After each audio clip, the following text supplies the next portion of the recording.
Welcome to the second episode of Show Us the Way, where we interview successful individuals as they share their stories on real life experiences that paved their way to success. Today, we are honored to have with us Professor Isaac Amponsah. He serves as a deacon at Living Waters Chapel, and he's also the head of department for herbal medicine at Kwame Nkrumah University of Science and Technology. We are very honored to have you here today, Prof. Welcome. It's a great honor too. Thank you. So we would want to delve right into it. We'd want to start with our first question. Prof, can you please tell us something about your background and what inspired you to pursue your career or field and how you discovered your passion? Right. Thank you very much, Araba. And for this great opportunity to share part of my life with the youth. I was born in Takoradi, specifically Lagos town, to a family of 7. I'm the fourth born, the first male, the fourth born, so we have 3 ladies ahead of me. Okay, to Mr. and Mrs. Amponsah. My father was a tailor, and my mom was a bread seller. And for about, let me say, about 20, 22 years of our lives, it was a bit of a struggle, very much. At the beginning, I wasn't that good academically. Probably not that I didn't have what it takes to go through the academic mill, but mainly because I wasn't studying. I loved playing football. And so at my primary school, at the primary school stage, I struggled. And I thought probably, I wasn't part of those who were up there. And so up to class 4, I couldn't even know how to write properly. So someone was teaching me how to write. And everything changed, I think, from class 5 to class 6. So we lived in a big compound house, and there was this gentleman, Mr. Boa. I must say that he made a big difference in my life. He was teaching some rich people's kids, and because I was also staying in the same house, I joined them. And I limited the time I was playing football. I used to play football and started learning. My dad helped me a lot. He asked me to sit and learn. And so things changed from that level. Class 6, I was picking up academically, and my teachers, they started liking me, and exams time, they would give me toffee. That was the motivation. So I said that, wow, so if I kept on improving, I'll be getting gifts. So that was the turning point. From class 6, when I got to JHS, I was on top. So I realized that that time, when I look back into my life, I said that it means that no one is really daft or stupid. We just a matter of finding time to really learn academically what really you enjoy doing. Once you put all your energies into it, things will work out well. And so from that time onward, I started improving. I did science because that man suggested that I do science because I'm that good. Up to that point, JHS, SHS, I had not even discovered what I would do in future. Only that I was learning and improving. So I recall that when it came to selection of schools in secondary school, I asked the man and he said that I should do medicine. Those days when you are good in science, everyone would tell you to do medicine. So we were just listening. We didn't have a dream of our own. We were just learning. And so they said we should choose medicine. But I loved chemistry in secondary school. So I asked which program they do a lot of chemistry, and they said pharmacy. So I selected pharmacy second. And then I came for medical school interview. Before I got back to Takoradi, I was in Kumasi here, sleeping around Aija. I had a dream I had gotten pharmacy. And when I went back to Takoradi, my letter was already waiting for me had gotten pharmacy. I didn't regret it. I was happy because I loved chemistry. Chemistry was my best. And so that is my journey in pharmacy where it started. So I came to do pharmacy. And there are about 5 different branches of pharmacy. So where I am right now, it is God who really knows where our end from the beginning. So he brought people our way that made things fall in places we did not expect. Even up to the time I had finished pharmacy, I didn't know which aspect of pharmacy I was going to major or specialize in. So what happened was that I was the Pharmacy Christian Fellowship president, and I invited one of our lecturers who was the head of department for pharmacognosy to come and chair the occasion for a program we dubbed Pharma Christo. And after that program, I did my project work in pharmaceutical chemistry. I love chemistry, so I wanted to be a lecturer. From that point, I really wanted to be a lecturer. When I started in first year, second year, I was teaching my mates. So everybody was saying that you have to be a lecturer. So that is when that dream started. And I wanted to lecture in pharmaceutical chemistry. And that dream was shattered when I thought I would be selected as a TA in pharmaceutical chemistry. But then my supervisor was in chemistry and selected me as TA. Unfortunately, when the national service posting came, I had been put at pharmacognosy. I said I didn't like the place because that man really apparently engineered to bring me to his department. And initially I said I wouldn't come. So I came to see my supervisor in pharmaceutical chemistry, and he said I shouldn't worry. I should come and be a TA in pharmacognosy. And when I am done with the TA-ship, I come back to PharmChem to do my master's. And when I went to pharmacognosy for that 1 year national service, I realized that pharmacognosy and chemistry had something in common. And so I stayed there to do my master's. And fortunately for us, when we were finishing the TA-ship, we had a vice chancellor who said that they want to pick young guys who are good for staff development so they can become lecturers. So I received a KNUST scholarship to do my PhD here, all here at KNUST. So when I came here in 2001, I have not gone back to Takrady permanently.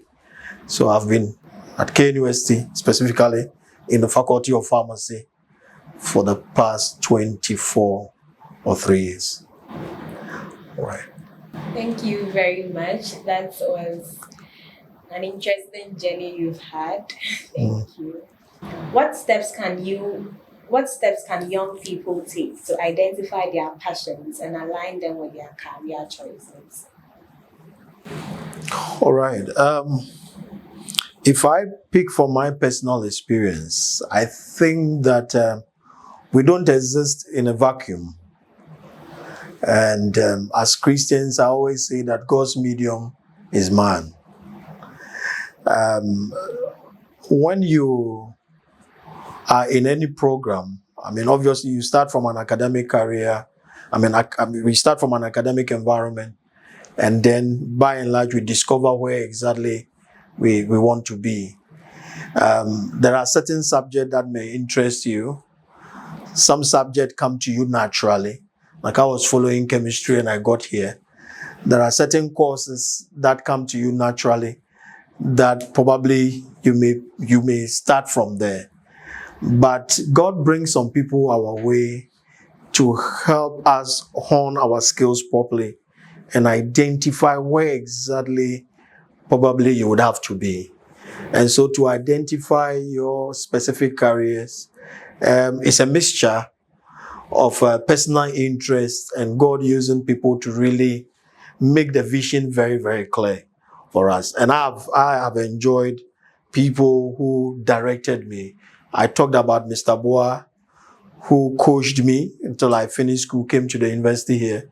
And I had people like the Professor Fletcher, who directed me to get to pharmacognosy, and I've honed my skills in that field, which has brought me to this level. So people play key role in shaping our lives. And so that is why if you don't have the right people around you, it gets very murky, if I should put it that way. And so we should associate ourselves with the right people.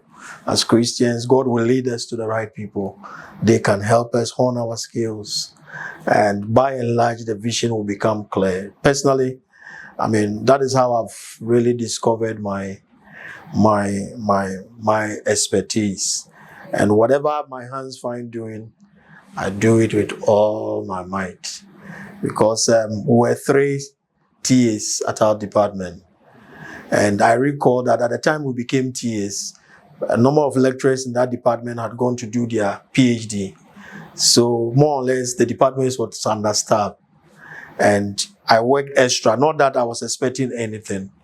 So there were some days we go to Confanoche, and there were days that we stay on campus to introduce labs. And when we finish at Confanoche in the afternoons, the other TAs, they go home.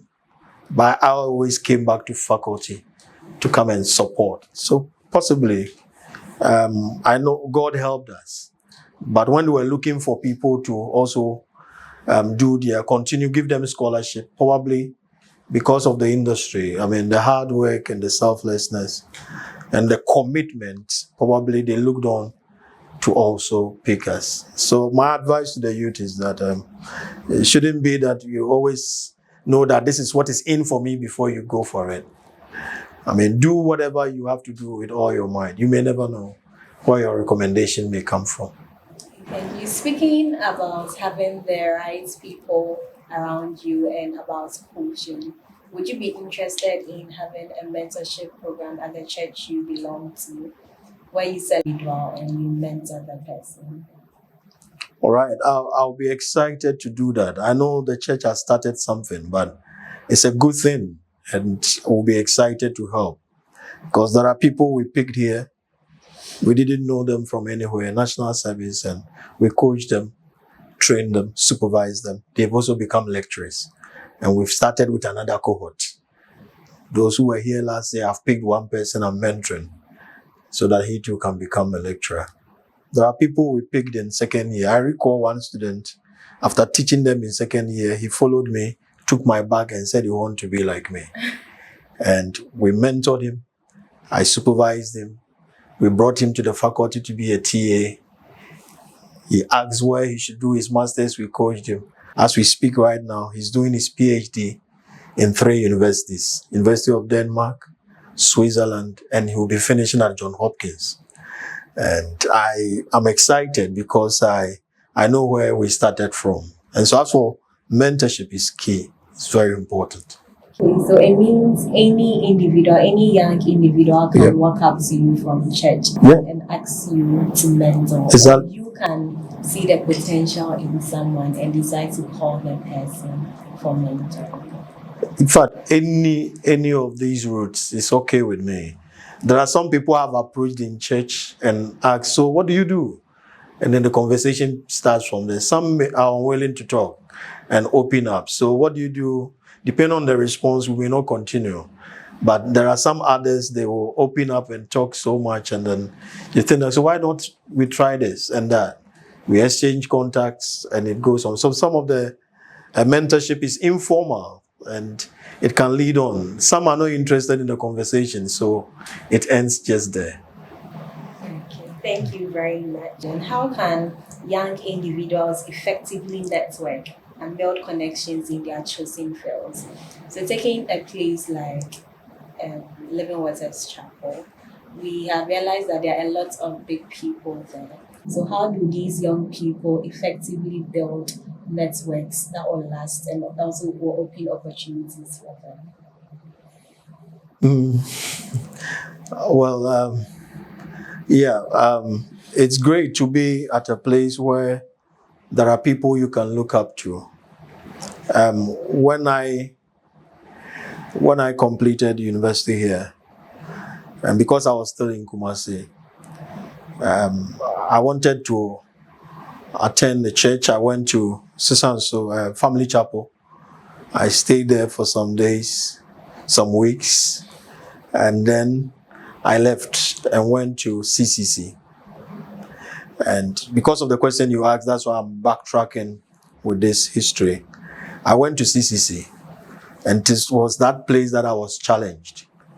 I looked at the big people there, the number of cars that were flooded over there. When I closed from church and the cars were moving and I was walking by the roadside, usually anyone from the church will opt to pick you and they will ask you where you are going. So I told myself that I'll buy a car. I'll buy a car. I looked up to the people that I want to be as big as them. One of the things I was observing was a woman. And those days at CCC, I came to meet it at Living Waters too. They were putting cards on the chair you fill, so that it was an attendance card. All right, then when it's offering time, you add it to your offering and you go and drop it. So there was this woman, the offering time, the kind of money she will put in the offering bowl. She takes a bundle from her back, count plenty money. Then with my 1 CD, I hide it behind the card and drop it. And I told myself that I will work hard so that I too can confidently count money like that and drop it in. There were a lot of people we looked on for inspiration. And the very excellent platform is Living Waters. And so the youth can take advantage of the fact that we have a lot of people who have made it, continue to make it, and they can look up to them for inspiration. Now, where do we start from? I mean, we have a lot of groups. You can join and then link up with such people. Some of them, I know that by our nature, we are different, so you can easily approach them. For some others too, probably you have to find a way to get closer. It could be, for example, we have all nations. There are regional groups. Other than that, there are department groups and others. You get closer, and then probably you engage. And depending on your conduct, there are some youth, they don't know how to really relate. And I think last Sunday, Professor Ellis shared an example of that. Probably if you relate well, you know, we have an adage that to me, so you can take advantage. I'm sure most of the people we know, I mean, they are people you can easily approach. And so you should feel free and connect. And then you can pick up the conversation from there. There are some people we connected to, they connected it to other people, and then these other people also connected us to other people. And so let's relate nicely, and I think that it will be, easy for us to really adapt and network properly. Okay, thank you very much. You mentioned that some young people don't know how to approach these big men in church. So what one skill would you believe every young individual should focus on developing? People skill. Prof. Ellis touched on something very important. You don't have to know someone before you relate nicely to the person. And I must say that normally it's not nice to talk about yourself, but I think that a lot of things have worked for me because of the way I am. When you see the way I relate even to students, as if we are colleagues, so informal, that is me. And so let us develop people skill. There are some people, they don't know how to talk to people. And they would want to talk nicely to you if they know you. Let me give you an example. There was a lady who did her service with us this year, last year, this year. The first time I saw her, someone told me that she's a national service personnel in our department and showed me the lady passing is a new national service personnel. So, okay. So when she was coming back, I wanted to engage her. And so I asked her, she was holding a dustbin. So I said that, young lady, because you are holding a dustbin on our floor, are you part of us? No. Just like that. With an attitude, and she left. So I went to the head of department and I asked her, the head of department, that this lady, is the new National Service Officer? I said, yes. And she told me that because she doesn't know me, no. So I told her that she's failed her interview, her first interview. And I told the head of department. Then they told her that, hey, do you know the person you were talking to? He's the vice dean of the faculty. Then she came with some people to come and apologize. That is a classical example of the people skill that we're talking about. You don't have to know someone before you behave nicely to people. You have to be very nice to everybody. A gentleman came to do his PhD here. I didn't know him. I helped him to the extent that in his writing, for lab work, he would stay in the lab overnight and work. But the writing was a challenge. I helped him so much. As soon as he finished the PhD, he got appointment as a lecturer in KVAS. And a lot of the recommendations I got from KVAS, I went to do part-time there in 2014-15. And the money was good. It was with that money I started building. And it was a recommendation from that guy. I was appointed as a external examiner for their department, a recommendation from him. I examined PhD and masters there because of him. It's never forgotten. There were times if I get to Takoradi and I need a place to sleep, I recall that lecturers went for monitoring Takwa and it was late. I called him, he gave me his keys. He has a building in Takoradi, a story building. We went to sleep in there for free. What did we do? A little kindness. So people's skill is key. It will open doors. Let us be nice no matter what. And to help you in marriage too. Thank you.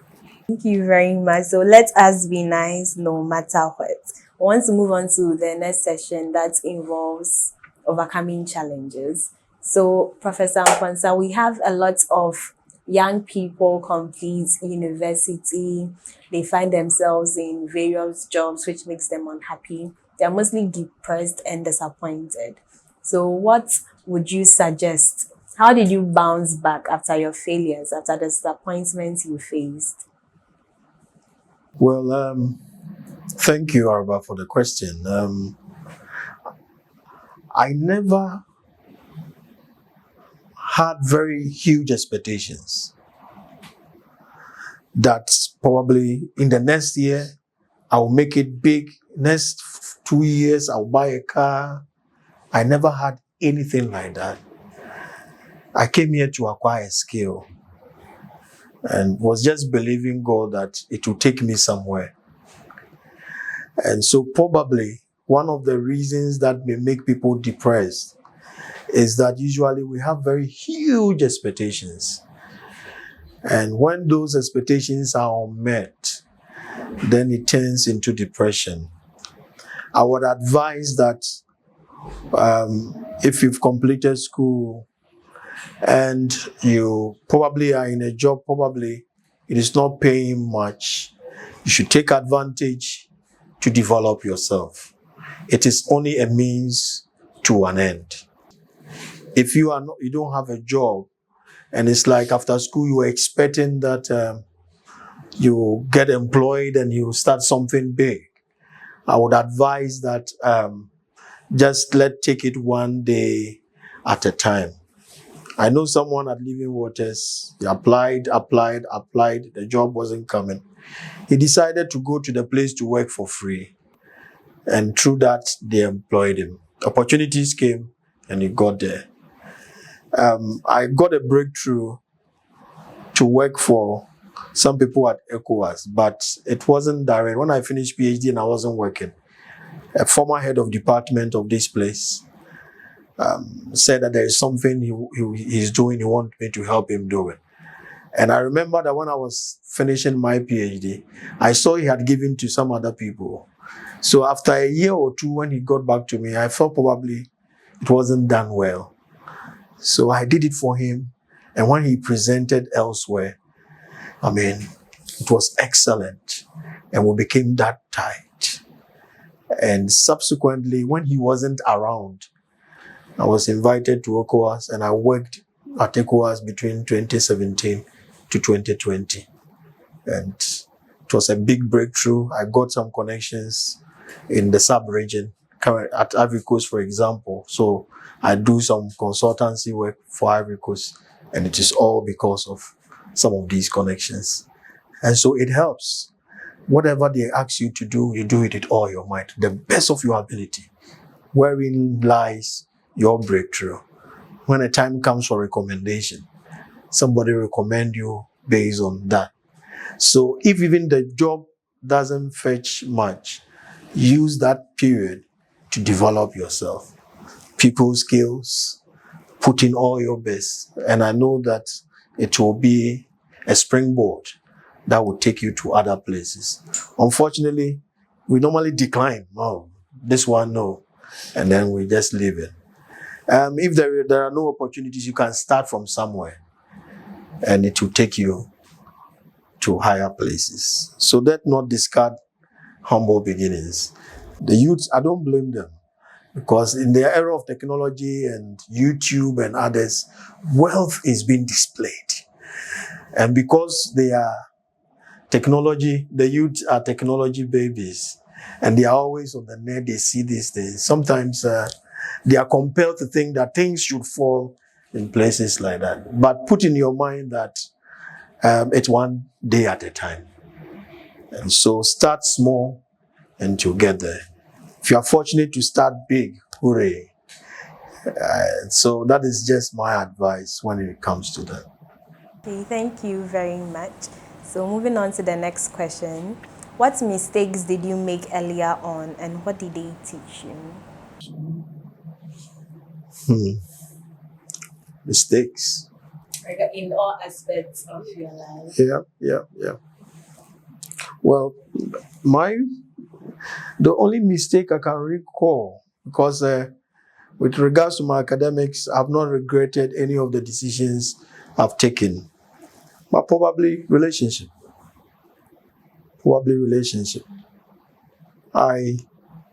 After school, I didn't enter into any relationship when I was on campus. But after school, I entered into one, and my dad didn't agree. I felt, naturally, as a youth, will really try to stand up to the parent, because we feel that after university, what else? So my dad didn't agree. But I thought, this is the first time I've introduced a lady, I'm going out with, and you see the person for the first time and you said no. I wasn't ready to take it, because I loved the lady. She was very pretty. I wasn't ready to take it. So I was at loggerheads with my dad because of the lady, because we're not ready to agree. For more than 2 years, we're not talking in the same. Later on, I spent my time and resources and all. It didn't work out, because I was determined to prove him wrong, but it didn't work out. And a lot of things happened.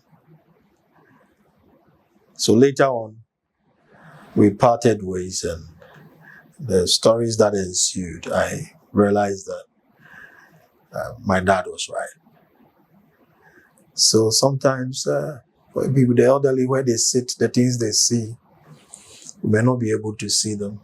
So I know that it's a tricky area when it comes to relationship and parents agreeing on all. But I pray God help you people. When it comes to relationship, I can only pray for grace for you people. For us, ours is sealed. So I wish you all the best. Thank you very much. So that takes us to our next session on relationships. So Prof, we see that there are lots of relationships, marriages which are not working out in our world today. We don't know if it's because the world is progressing or if because of exposure. But upcoming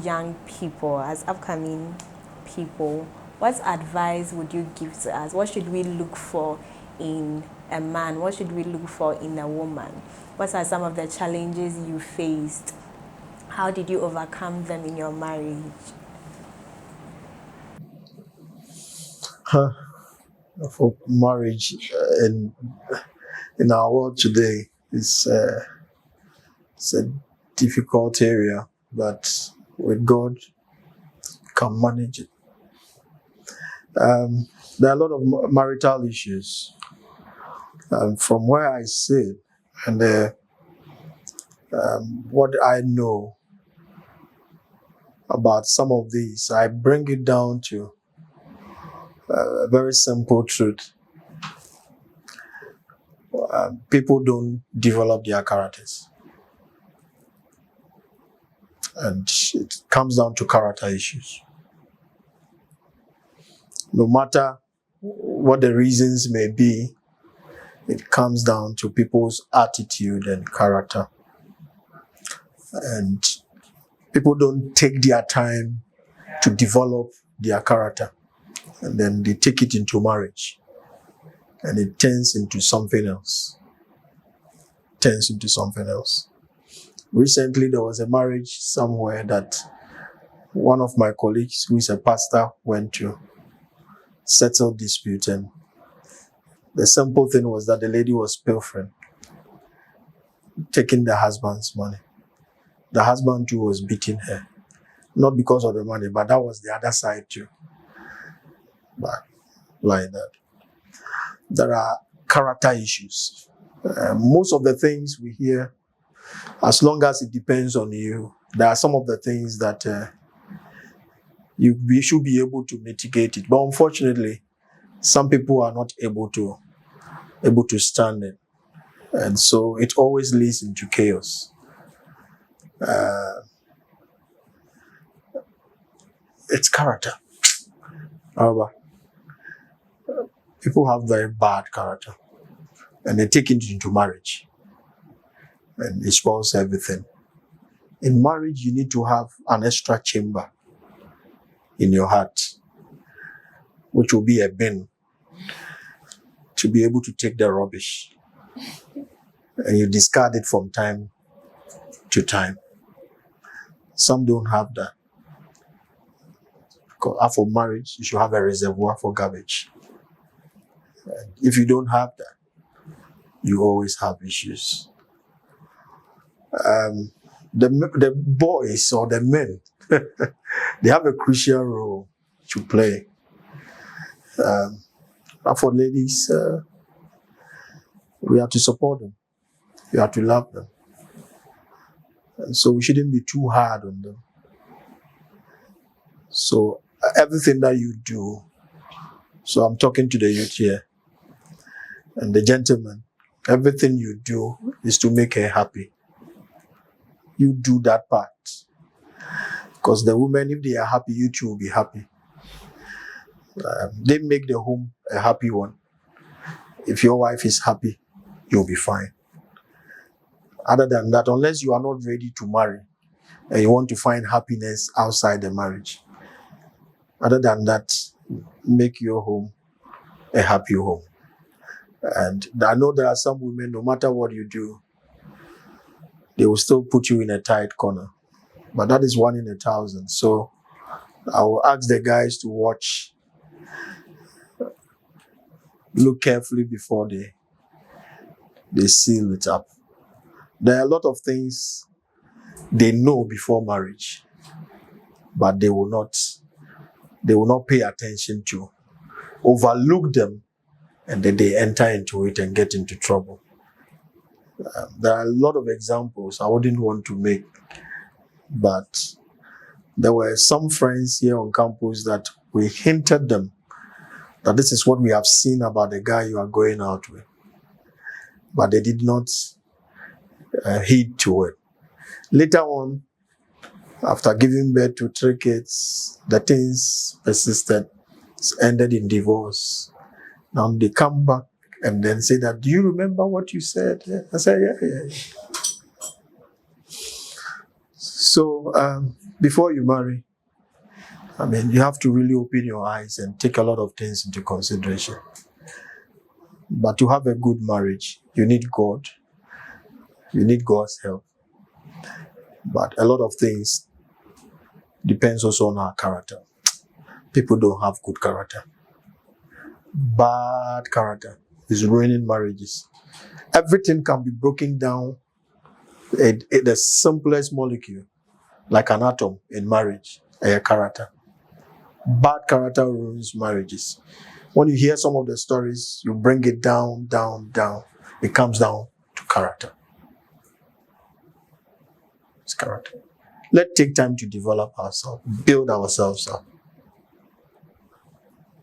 Thank you. Prof, I know a couple of people who didn't really finish with good grades in university. So mostly they're not getting good job offers, they're depressed, they don't know what to do with their lives because they can't go back to school and change their grades. So what advice would you give to such people? Have they failed in life? Is there opportunities for them? What should they do? All right. Thank you. It is never late for anybody. If even you did not complete school, you can always start from somewhere. The day you give up is when everything is lost. There are students who didn't finish well. I have a friend in the US, he's a lecturer. He finished with lower in pharmacy. He got a scholarship for master's, scholarship for PhD. He's lecturing there. What difference did he make? What happened was that he went to his village at the Cape 3 Point in Takrady and wrote the story about the village, the fishermen and all that. He loved writing. He did pharmacy. And that story he published. It was selected for a conference in Sweden. He went to Sweden and then met a professor there who asked him to apply to Texas A&M University. They will pick him, and the professor picked him, gave him scholarship because he was into writing. So he went into public health. He finished with lower. I have a Nigerian student in herbal medicine. She was repeated. Ayomude repeated in first year, and then final year, her CWA was 48 point something. She was coming to finish with a pass. So she was my project student, and she was my best project student because she loved the practical things, not the theory. And I gave her a good mark that made her finish with second class lower. When she completed school, she said she's applying to some schools, including here, for masters. I wrote recommendations for her because for research, because of the final year project, I was confident to write a good recommendation. She sent me a message recently that she's finished the master's, she got a scholarship, and she's gotten a scholarship to do PhD in epidemiology, a Professor Ellis's area of specialization in the US. She finished with a pass. A second lower. So it is never late for anybody. Just have a discussion and align. This guy I said is in John Hopkins doing PhD. He finished with second class lower, not even upper. Because when I met him second year, I asked him his CWA. So I said, I didn't start well. I said, what is your CWA? He said 54. I said, no, it doesn't matter. Like that, he finished with lower. But where he is now, the professor doesn't want the guy to come back to Ghana. It is never late for anybody. It's the day you give up, that is when it is all what? It is all over. So don't get disappointed, whatever you have. If it's your 5 loaves and 2 fishes, let's start from there. It's a good start. Wherever you are, it's a good start. Talk to the right people. Sometimes you can change program. You can change course. You can do a certificate course somewhere that you can upgrade and take you elsewhere. Sometimes you may get a job that you may be doing something. An opportunity will come for you to upgrade, and then you do that. So don't look, CWAs don't do anything. Some have skills more than they could write, so their CWA is low. But bring the person on the job and you will see the qualities. And that is what they may be looking for. And so develop yourself. Don't look at the mark. The CWA It's fine. It may be good for, there are some people with first class who are still around. All right. So don't let the CWA disappoint you. That is my take on that. Thank you very much. So there's hope. Okay. So Prof. Amponsah, please, you're a deacon at church. How do you balance your spiritual life with all other aspects of your life? And what advice would you give to the youth regarding their spiritual life?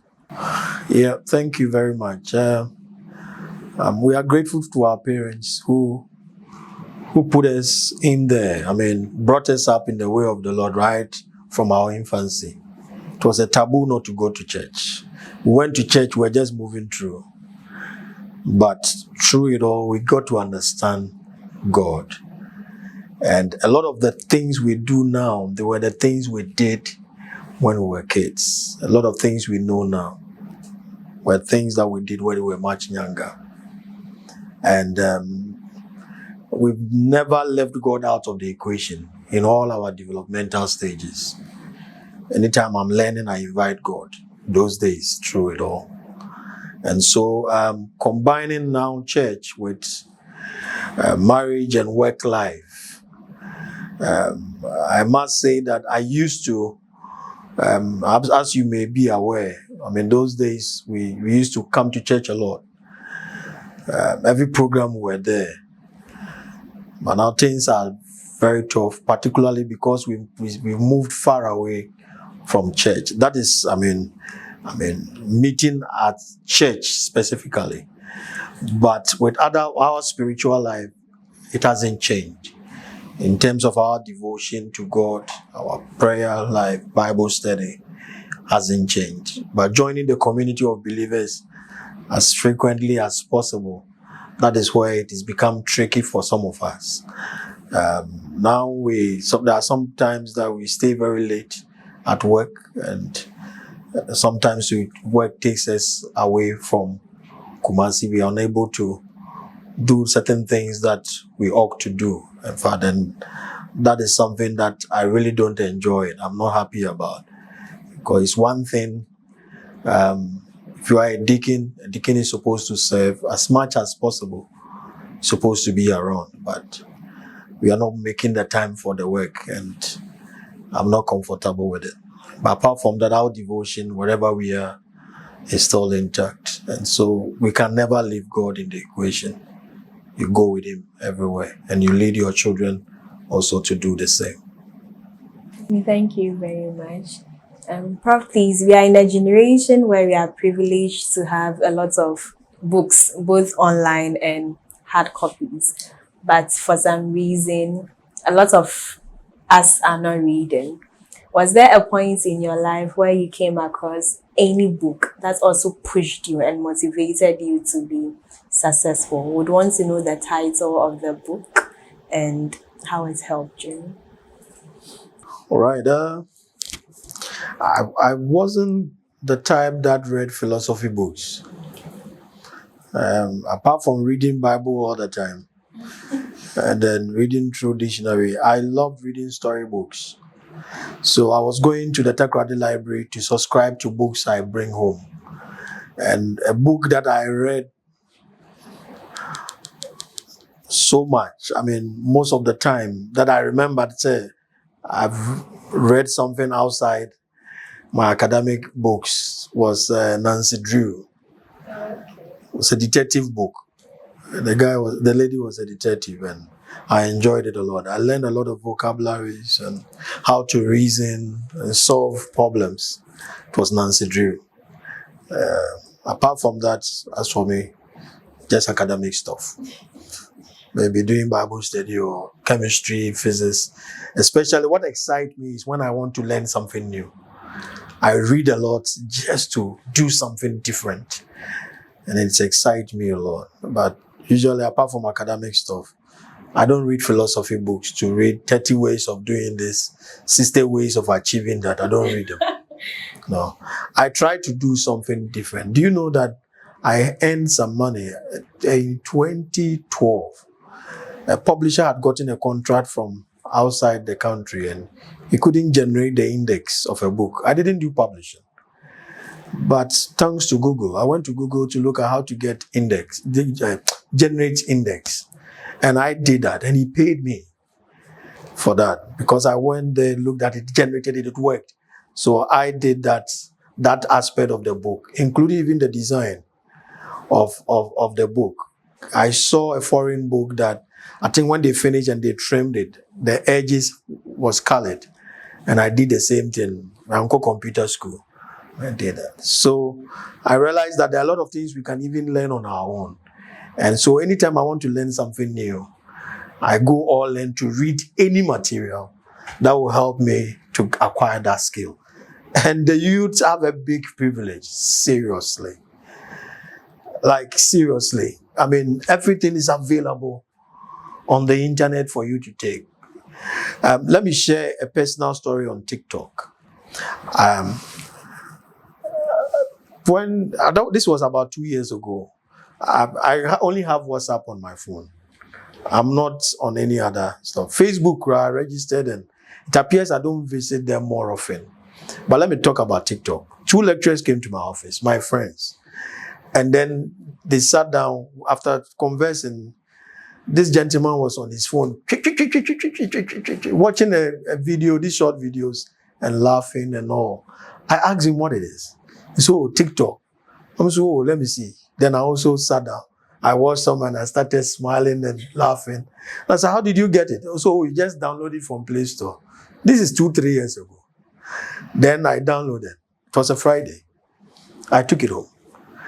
And then I watched some. For my wife, you know that I'm not that type. So then I do time I would say I'm so TikTok being I said, okay. Saturday morning, I woke up and I picked the phone and went onto TikTok. 4 hours. I was watching and laughing for 4 hours. And I didn't even get time to read my Sunday school book. So I said, what is this? I've sat down 4 hours laughing, one video after the other for 4 hours. That Saturday, I deleted the app from my phone. And that was it. I mean, you need time to look at what you can do extra to get you some income and other things. There are a lot of skills you can learn on the internet by sitting and laughing and laughing and laughing and laughing. It doesn't add anything, value to your life. It doesn't change your CV. There are a lot of things we can do. Let's spend less time on these things. You can laugh and laugh and laugh and laugh and you'll be at the same place. And so that is my advice, especially on this TikTok and others. I'll just stay with my WhatsApp for information and just stay just there. It's fine. YouTube is excellent. I mean, I was teaching some people and then I saw a YouTube video. I asked them to go and watch. And it helped them to understand the concept we're trying to put forward. So there are a lot of things you can learn from YouTube. That is great. It doesn't mean go and sit there and be watching one video after the other. Have something in mind you want to. Go in there and learn it. And that is it. Don't spend half of your life on the internet surfing when wasting your time. Thank you very much, Prof. It's been an insightful and educative session. So before we conclude, we'd want you to look directly into the camera and give us a summary of the advice you would want the youth to hold on to. All right. Thank you very much. I'm so excited to have this opportunity to speak to the youth. My advice is that let us take time to develop ourselves, especially our character, because our character is everything. Wherever you find yourself, the character is key, and that is what is going to take us very far. So one, let's build our character. The second one is that let us develop ourselves. The time that we have this opportunity to work on our brains. If I should put it the way Prof. Ellis did, let us upgrade ourselves. And if we do that, we'll fit into every pocket of society and make a very big impact. Don't forget, don't walk around with huge expectations. You'll get depressed. And these days, a lot of people are depressed. So as a young man, as a young lady, lower your expectation.